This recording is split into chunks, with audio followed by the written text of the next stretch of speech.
Hello, hello à tous. Merci Marie d'être avec moi aujourd'hui pour ce petit échange. 11h11, Justesse. c'est ça. Je vais présenter rapidement le cadre de cet échange, de ce slow talk. Et puis après, je vais t'inviter à te présenter. L'idée de tous ces slow talks que j'ai organisés jusqu'ici et qui vont s'échelonner jusqu'au 16 juin, c'est de lancer la dynamique du sommet que j'organise, donc du 16 au 22 juin.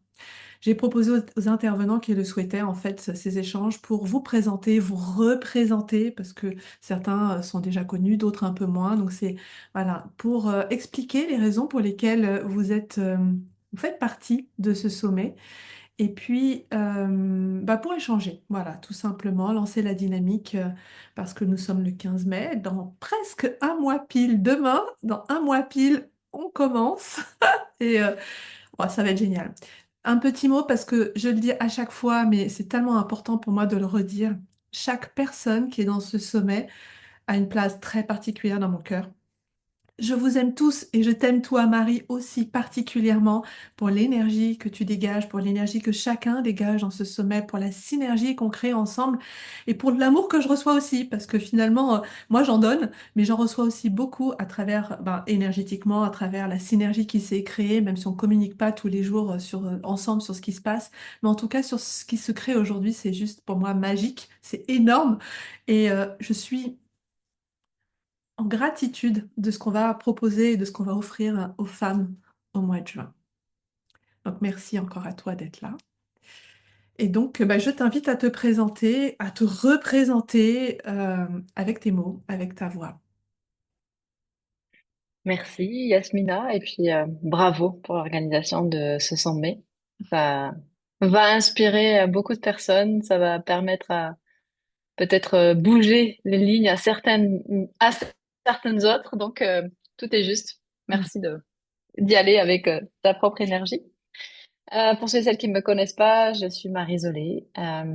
Je vis à Bali, ma plus belle vie, parce que je crois que c'est ça qui nous guide tous, vivre notre plus belle vie. Et, euh, et j'aime à me présenter comme l'architecte de l'impossible. Architecte parce que je travaille sur les fréquences, je travaille sur le corps, je travaille sur les structures invisibles. Et donc, c'est comme de l'orfèvrerie de venir, eh bien, modifier ces petites choses intérieures qui créent du résultat et l'impossible à l'extérieur. Et la messagère de l'âme de chaque humain. Aujourd'hui, eh bien, on a été conditionné à écouter notre société extérieure et donc comment revenir à l'écoute pleine de qui on est, de notre âme qui nous chuchote des choses que l'on n'entend pas toujours. Et quand on l'entend et qu'on l'intègre, eh bien, on crée du sens, du bon sens et tellement de belles choses dans sa vie. Voilà. C'est beau. Euh, Tu m'as confié il y a quelque temps que tu n'aimais pas t'adresser uniquement à une population et notamment parler que aux femmes. Mhm. Qu'est-ce qui t'a incité à participer à ce sommet, puisque là, pour le coup, on ne s'adresse qu'aux femmes. Toi, déjà, Merci. j'aime qui tu es et généralement, en fait, je ne vais pas en présentation où je ne donne pas de mon temps à des choses ou à des personnes, en tout cas déjà dans un premier temps, sur lesquelles je ne raisonne pas, donc toi en priorité. Et puis parce que moi, je prône les codes de l'humanité avec un grand H qui rallie les hommes et les femmes, mais ça ne veut pas dire que je ne sais pas être dans une pièce qu'avec des femmes et que je ne sais pas être dans une pièce qu'avec des hommes. Donc, pour moi, c'est pas simplement une catégorie, ça c'est juste du marketing de se dire je parle que aux femmes. Je crois que toi-même, en tout cas, tu as donné une direction qui était en lien avec le corps, en lien avec tellement d'autres choses. Et c'est plutôt la destination, c'est l'élan, c'est le mouvement que moi je vois. C'est pas simplement juste parler aux femmes, c'est tellement plus que ça. Donc, euh, donc pour moi, ça a aucune dissonance dans ce que je prône et dans ce que toi tu prônes en fait. Au contraire, pour moi, il y a pas de je le nomme souvent dans mon mouvement hors norme, en fait, je porte pas de dogme en particulier, pas de religion, pas de... Donc, moi, j'honore que tu œuvres avec les femmes, j'honore ceux qui œuvrent que avec les hommes. Il n'y a pas de... Puis moi, je suis au milieu et puis je regarde ça et puis je danse avec ça, tout simplement. Et puis tu apportes ta petite pierre à l'édifice, par-ci, par-là, pour que les choses s'harmonisent avec beaucoup plus de facilité et que les choses se posent aussi avec beaucoup plus d'équilibre que ce qui n'est déjà. Quel est ton regard aujourd'hui sur la position de la femme dans le monde? Alors je vais te demander ton regard, mais d'un point de vue conscience, pas un point de vue purement humain, d'un point de vue conscience. Comment est-ce que tu perçois cette position de la femme aujourd'hui dans le monde? Hmm. Elle est pas facile, elle est pas si facile cette question parce que je sais et je le vois déjà. Si je dis quelque chose, tac tac, ça va partir dans un sens et puis ça va être compris dans un autre. Donc très intéressant. Euh, je le répète, comme je porte les codes de l'humanité, le rôle de la femme est tout aussi important que le rôle de l'homme. Je crois que le rôle de la femme aujourd'hui, c'est d'adoucir la manière que l'on a eue dans notre société de guider, d'orienter, de créer, comme un petit peu séparé de justement notre corps, notre intuition, l'énergie, tout ce qui a guidé aussi nos ancêtres en fait. Donc la femme ramène à l'origine, à la terre. Et je crois que ça permet du coup à tout humain de rentrer en contact avec quelque chose qu'il a oublié, tout simplement. Donc c'est pas que c'est mieux, c'est juste que dans une société à laquelle on est voué aujourd'hui au développement de l'intelligence artificielle, eh bien la femme a ce rôle quand même de ramener à la conscience pure de la terre, de l'essence, de la nature, du naturel. Là où on a besoin aussi de la conscience qui se déploie, etc. Et les hommes font des choses extraordinaires aussi, parce que en fait, on se rend compte qu'il y a beaucoup, beaucoup d'hommes qui créent quand même tout ce qui est en lien avec la technologie. En fait, ce sont beaucoup d'hommes. Donc, je trouve que c'est cette synergie entre les deux qui peut être extraordinaire. Je pense qu'il faut pas avoir peur du monde dans lequel on est en train de basculer. Il peut faire peur à certaines personnes parce que du coup, il y a vraiment un déploiement, une rapidité, un déploiement de conscience qui est quand même assez phénoménal et notamment avec l'intelligence artificielle et en même temps, ce retour aux racines, au naturel, à l'essence, au vivant. Et je crois que ça, c'est notre rôle. Donc avec de la bonté, de la sagesse, de la douceur et en même temps, on continue d'avancer en fait. On n'est pas contre ce qui est en train d'arriver. C'est là. Et pour trouver le juste équilibre et la synergie, peut-être que la vision des femmes peut être opportune pour revenir un petit peu à la terre et à l'ancrage. C'est beau. Tu as dit plusieurs fois que tu portais les codes de l'humanité. Est-ce que tu peux préciser ce point-là pour que tout le monde comprenne bien de quoi il s'agit, s'il te plaît? Oui, c'est une question qu'on m'a posée également hier Mhm. sur notre interview. Euh, pour moi, les codes de l'humanité, justement, c'est l'amour avec un grand A, pour pas qu'il y ait de séparation entre les hommes et les femmes, pour pas qu'il y ait de dogmes, pour pas qu'il y ait de séparation dans les différentes religions. Euh, pour qu'il y ait la paix entre nous tous, pour que on se soutienne dans notre unicité. Euh, Yasmina, je te vois dans le mouvement que tu es en train de créer pour les femmes. Je te reconnais. Je ne crée pas sa voix, mais j'aime ta voix et je soutiens ta voix. Comme eh bien, je soutiens la voix de d'autres personnes et c'est ça, les codes de l'humanité, c'est qu'on n'est plus en train de d'être en comparaison, en compétition. On se voit, on s'honore, on assume chacun notre voix VOIX, on permet à l'autre de marcher sa voix VOIE et on est tous ensemble, on se tient tous la main. Il y a pas, c'est pas les femmes mieux que les hommes aujourd'hui, ni les hommes mieux que les femmes, c'est tous ensemble. Voilà, ça a été toujours, et c'est depuis des années en fait, mais là c'est comme autre chose qu'on me demande. Avant c'était ensemble, puis après il y a eu d'autres choses, et puis là c'est comme plus précis, les codes de l'humanité. Ça fait un peu pédant en fait quand on l'entend.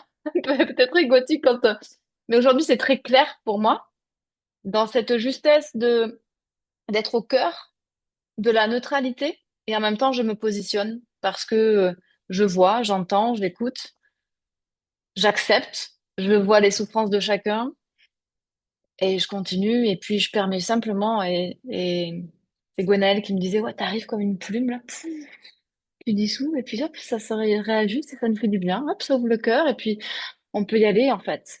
On porte une voix tous, mais on n'a pas besoin d'imposer notre voix, simplement de diffuser notre voix et de rentrer en résonance avec les voix qui ont besoin d'entendre notre voix. Et puis, on avance tous ensemble comme ça. Et c'est tellement plus facile, tellement, ça peut aller tellement plus vite. Ça a l'air tellement simple quand on t'écoute, mais j'entends déjà beaucoup de personnes qui doivent t'écouter, qui nous écoutent aujourd'hui ou qui vont nous écouter après. Ouais, ok, entendre ce que tu disais, revenir à notre âme, entendre notre voix, écouter notre voix, écouter la voix des autres, etc. Ça a l'air tellement simple. S'il y avait un petit tips à donner justement pour ne plus être dans le brouhaha de tout ce qui se passe à l'extérieur de nous, ce serait quoi selon toi?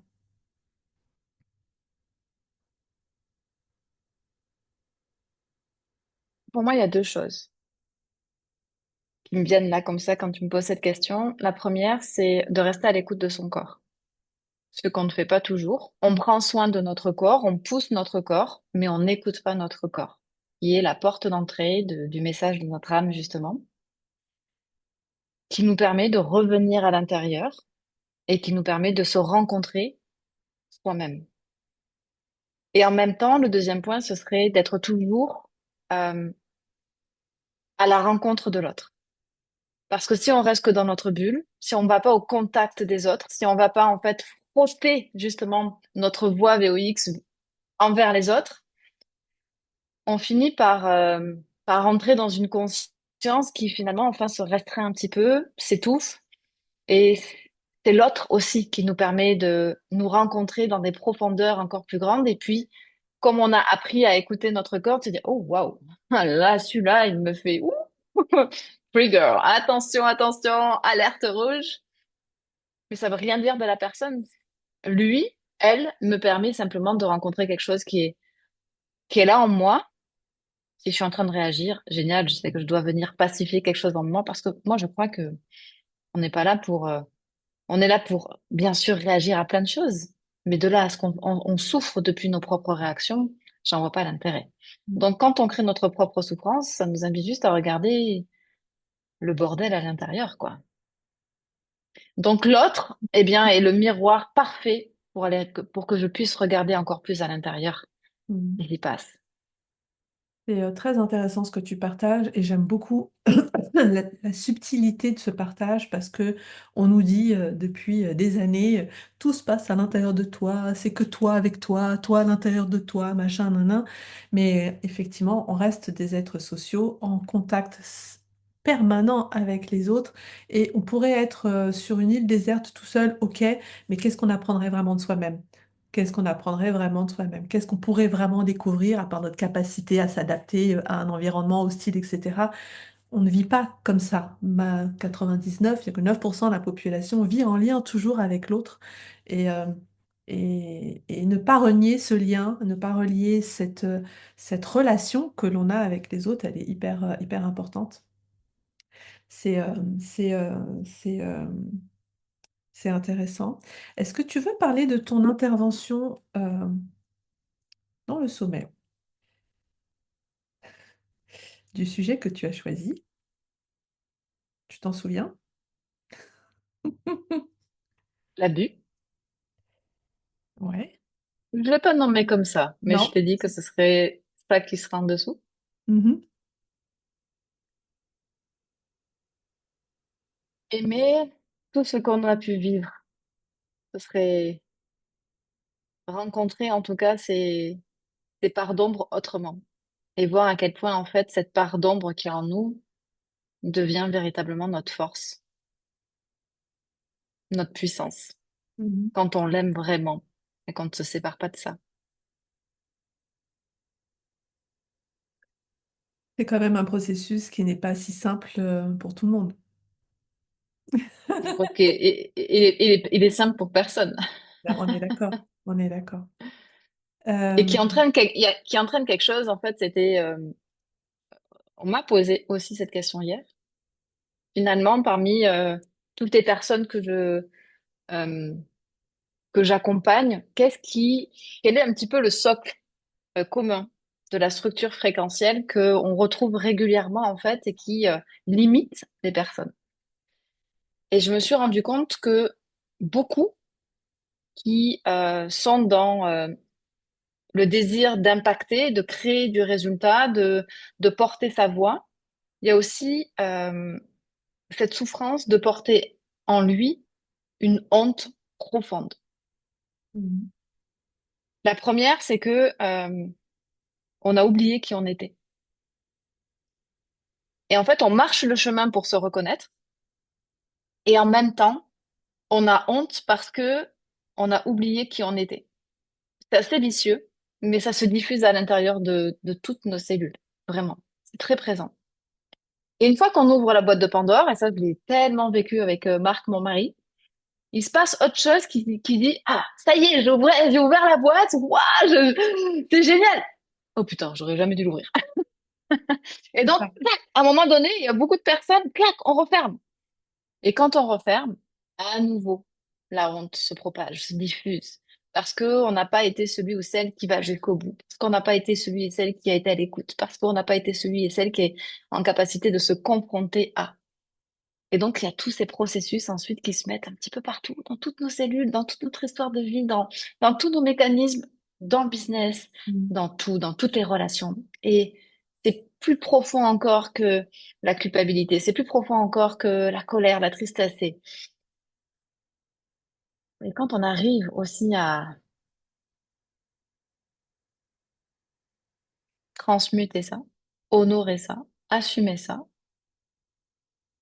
ça prend en fonction des personnes un laps de temps, eh bien, c'est OK, Mhm. on avance. Et on reconnaît à chaque fois la honte qui se présente complètement de manière inattendue, mais sous une autre forme. Bah, c'est aussi un peu pernicieux parce que finalement, cette honte dont tu parles peut se présenter sous plein de formes différentes. Et il y a vraiment que la fine écoute de son corps, de nous-mêmes, qui va permettre de se dire, OK, là, il y a un truc, là, allez, je rectifie, j'avance, etc. C'est un peu le... Moi, c'est ce que j'aime dans la multidimension, c'est que dans tout ce qui peut être subtil, dans tout ce qui est vibratoire, c'est qu'on trouve des réponses partout.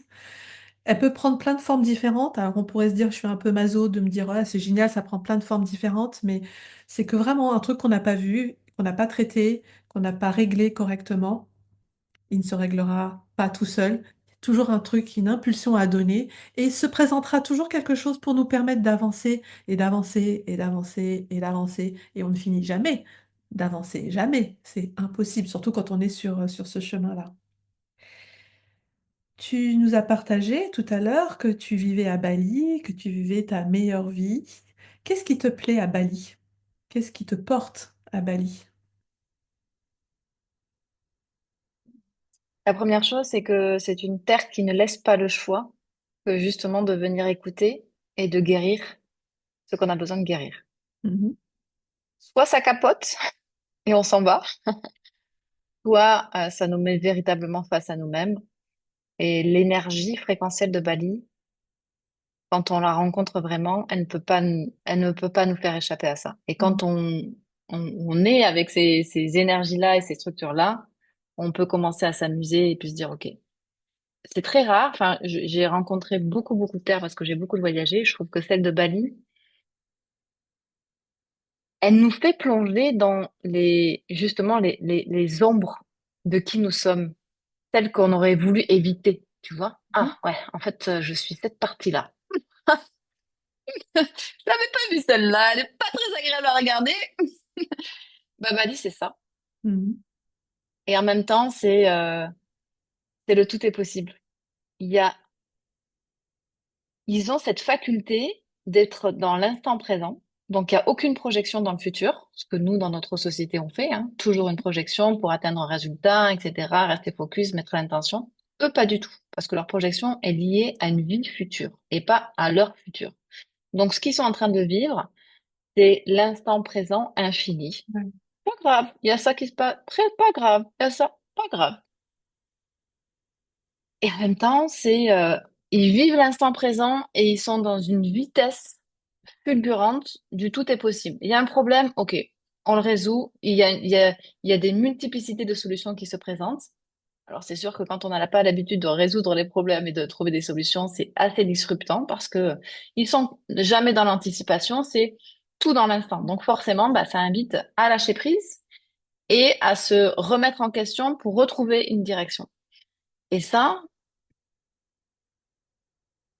moi qui aime l'évolution, qui aime l'humain, qui regarde des choses, qui aime les fréquences, les ajustements, ah bah alors là, je suis servie. Mhm. Parce que même si je voulais euh, du calme, en fait, quand je veux du calme, je sors de Bali, je voyage.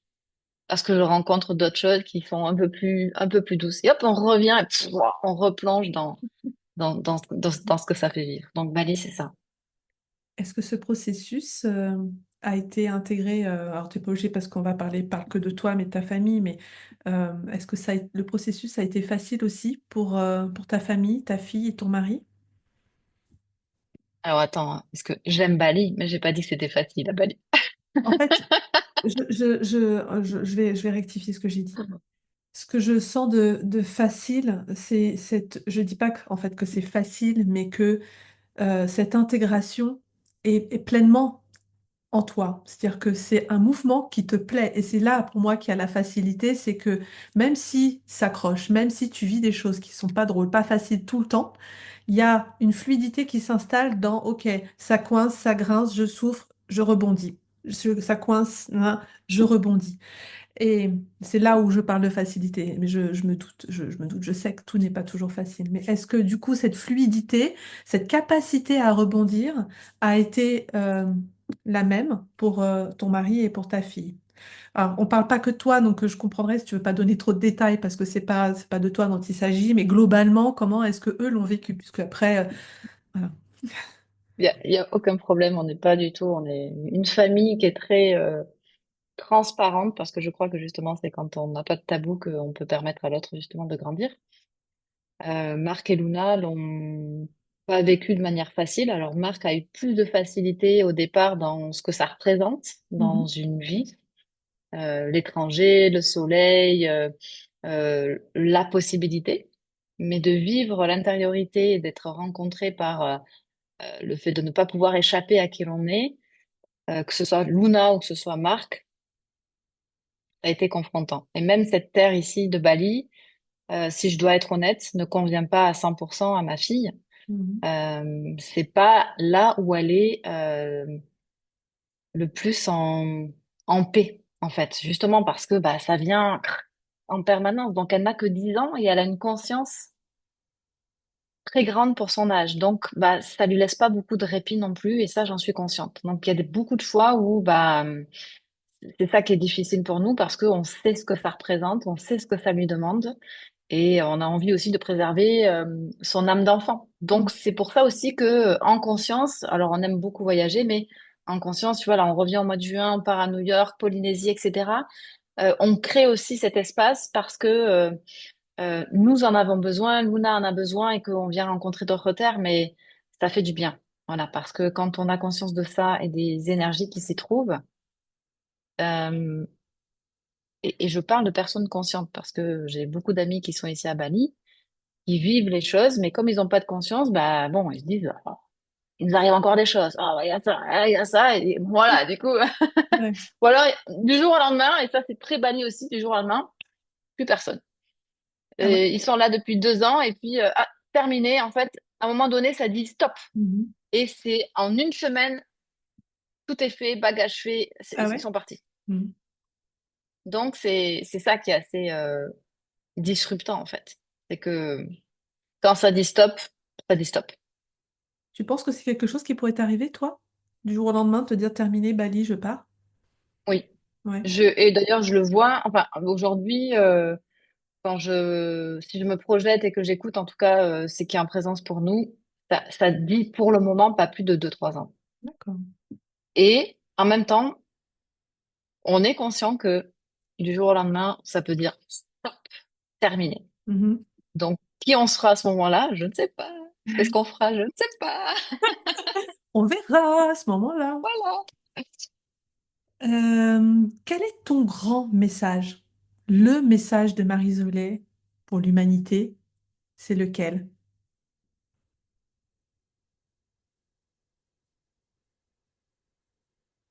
Je crois que c'est en lien avec les codes de l'humanité.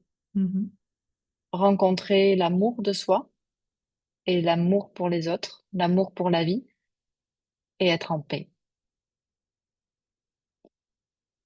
Si chaque jour on arrive à faire ça, en vrai, il y a rien qui peut nous arrêter.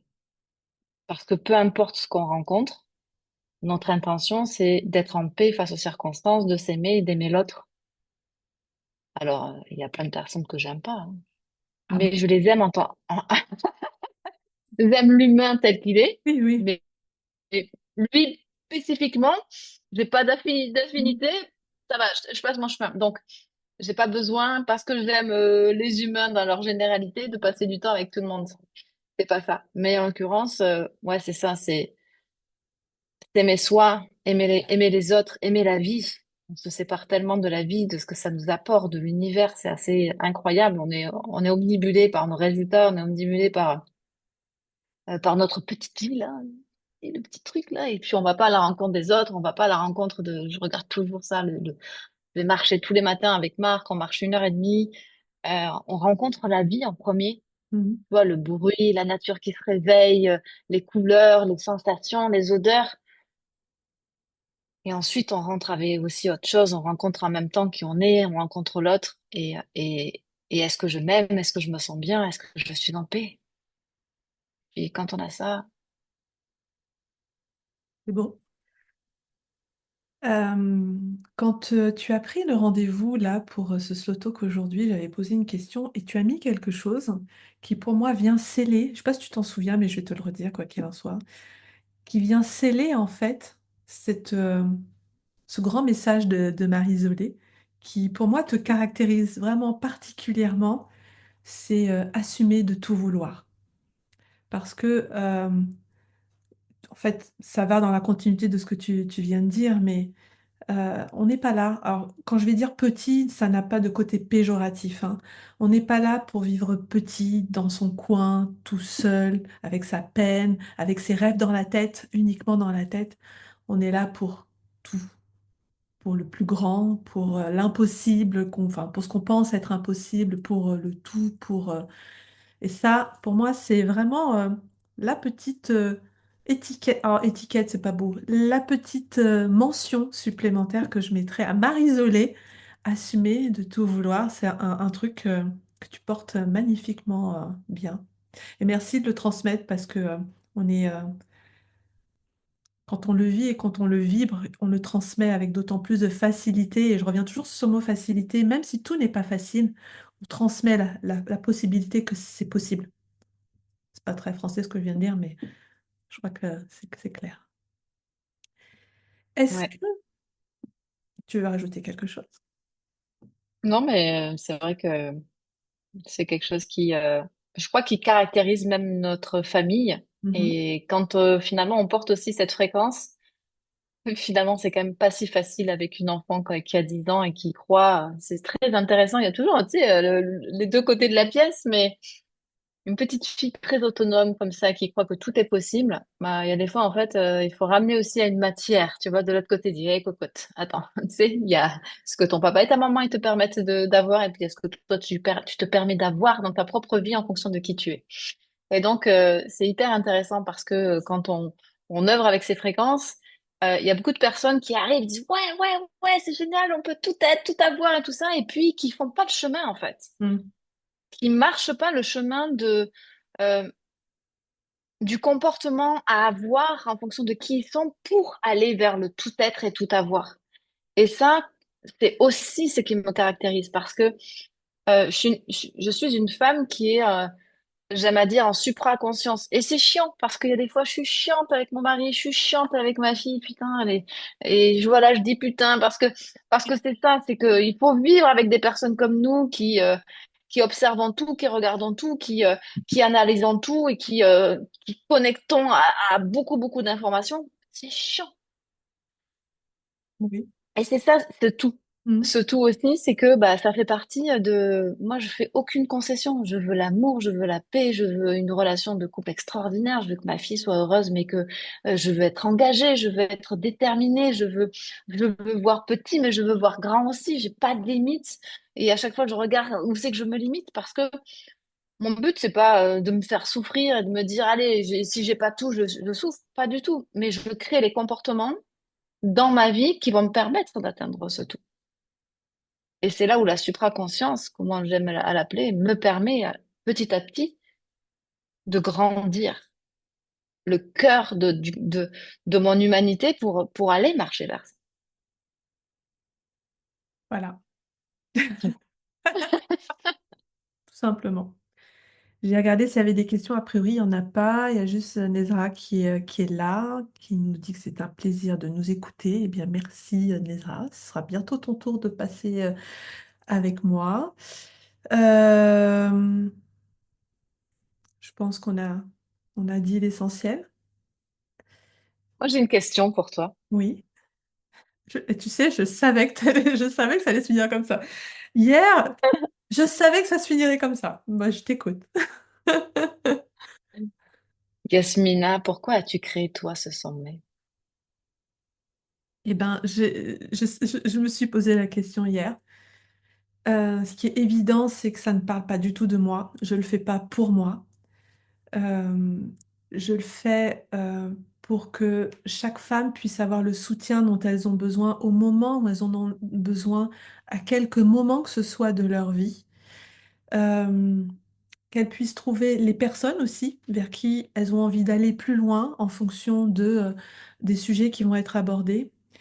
Parce que on tourne tous trop en rond, trop souvent sur certains sujets en boucle, sans savoir où aller trouver l'information, quoi faire, etc. Et le nœud, enfin pas le nœud, mais le socle de ce sommet, c'est ça, c'est de créer cette boîte à outils, c'est de développer aussi cette boîte à outils parce que c'est quelque chose de vivant à l'intérieur du sommet, de ce qui va être proposé. Il va y avoir des possibilités de créer de nouveaux espaces, de faire des nouvelles choses, etc. Et parce que je n'aime pas ce qui est figé. Et voilà. Et c'est aussi de porter ces codes de l'humanité au plus grand nombre. C'est-à-dire qu'à travers, comme tu l'as dit tout à l'heure, ce que chaque femme va pouvoir apporter, à travers ce que chaque femme porte en elle, à travers ce que chaque intervenant va apporter, boum, ça va faire boum.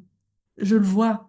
En fait, j'ai souvent parlé des battements des ailes des papillons, c'est papam. Chacun va poser sa voix, papam. Et ça va se développer et s'amplifier de plus en plus dans le monde, dans l'univers. Et ça, on a cette capacité aujourd'hui d'impacter chacun, chacune. Et je veux l'exploiter autant que possible. C'est mon premier sommet. Il y en aura certainement d'autres, j'en sais rien. En présentiel ou pas, j'en sais rien. Mais cet impact planétaire, papam, c'est juste ça. J'aurais dû mettre dans le logo un papillon, Papa, parce que c'est papam, chacun. Je peux pas lire autrement. Voilà ce qui me porte aujourd'hui, parce que c'est beau. Nous sommes belles, l'humanité est belle. merci. C'est ça. Papam. J'ai rajouté un papillon quelque part, c'est pas possible. D'accord. Merci Nezra. Nezra nous dit qu'on est rayonnantes toutes les deux. Hum. Merci, oui, pour ce sommet. Bah oui, mais merci à toi aussi, Nezra. Merci à chacun, chacune d'être là. Vraiment, tellement précieux ce qu'on crée ensemble. Comme tu l'as dit, on montre quelque chose qui est possible à faire et ça, c'est papa, tout simplement. Mm. Oui, ben oui, en Ezra nous dit qu'elle adore le papam, mais oui, moi aussi, ça va être mon leitmotiv, mon mantra, papam, je vais dire partout, papam, et boum, Et tu devrais ouvrir ton sommet comme ça, papam, papam, papam. papam. Ouais, je vais essayer de trouver une musique ou de, voilà, je vais voir, faire un truc, faire papam. Yes. Merci beaucoup, Marie, pour ce moment, pour cet échange. Merci à toi. Merci encore une fois d'être là à mes côtés. Je te souhaite une très belle fin de journée. Belle fin de journée à tout le Merci. monde. Et si vous avez des questions après coup, n'hésitez pas, des remarques, n'hésitez pas. On les accueillera avec grand plaisir. Avec plaisir. Belle fin de journée.